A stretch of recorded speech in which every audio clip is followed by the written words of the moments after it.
కవిత, కాలమే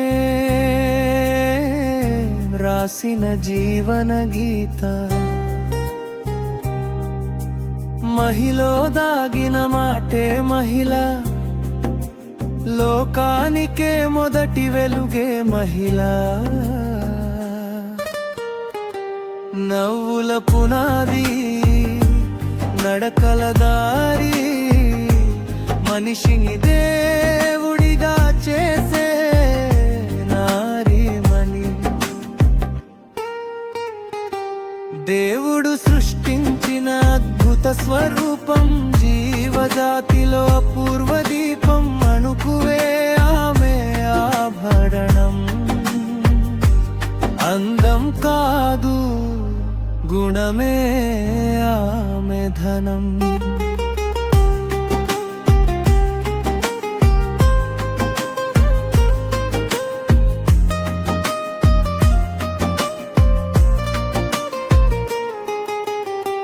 ఆకలైతే అన్నపూర్ణ, అన్యాయమైతే ఆదిశక్తి.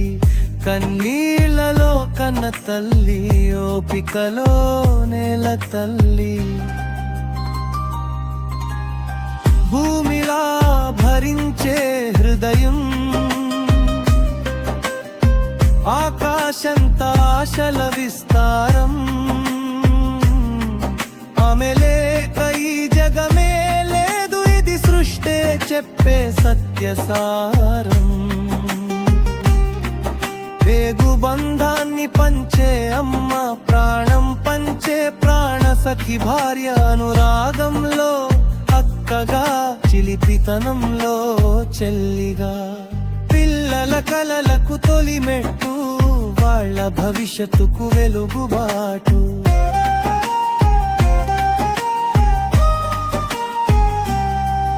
ఆమె కన్నా గొప్పదేదీ లేదు, ఆమె లేక జీవితం లేదు. మౌనంగా త్యాగం చేసే మహత్తర గాథ ఆమెది. నవ్వుతూ నొప్పి దాచే అమృత హృదయం ఆమెది.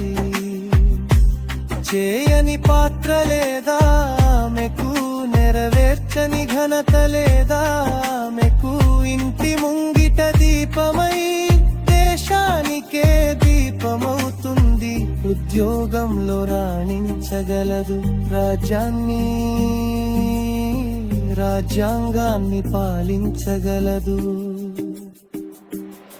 అయిన ఇంటి ఆప్యాయతను అడుగంత కూడా మరిచిపోదు. ఎంత గొప్పవాడైన ఈ లోకంలో ఆమె గల్పన గడపాల్సిందే. ఎంతటి మొంగడారైనా ఆమె ప్రేమను పొందాల్సిందే. అమ్మను గౌరవించు బిడ్డ, అదే నీ తొలి విజయం. అక్కను కాపాడు సోదరుడా, అదే నీ నిజమైన శౌర్యం. మహిళను చూసే చూపులో మారాలి మద దృష్టికోణం. ఆమె గౌరవమే మన సంస్కృతి, ఆమె భద్రతే మన భవిష్యత్తు. ఆమె ఓ శక్తి ఓ శాంతి, ఆమె ఓ మమకారం ఓ క్రాంతి. కన్నీళ్లలో కారుణ్యం, నవ్వుల్లోనే జీవితం. దేవతలకే జన్మనిచ్చిన దైవ స్వరూపమే మహిళ. ఈ లోకానికి ఊపిరైన అనంత గీతమే మహిళ.